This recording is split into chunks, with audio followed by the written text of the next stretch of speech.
Модул 9. Полагане на битумни керемиди Armor Shield. ИКО също така има решение и за вертикални стени, самозалепващи се битумни керемиди. Въпреки че ние ще ползваме битумната керемида Armor Shield, за да го демонстрираме, ИКО има и други подходящи видове керемиди в своята гама за това. Както винаги започваме с началните ивици, като орязваме опашките. Направете спомагателна линия, за да сте сигурни, че редът ще бъде напълно хоризонтален.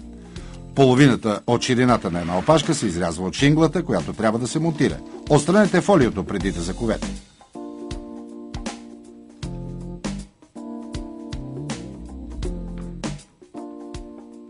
За да сте сигурни, че гвоздиите ще бъдат покрити след това, използвайте шингла за проверка.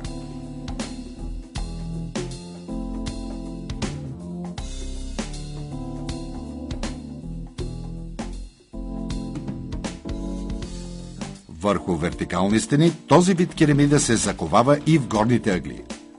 И тук отново се движим в посока нагоре и по диагонал и завършваме редовете с цяла шингла.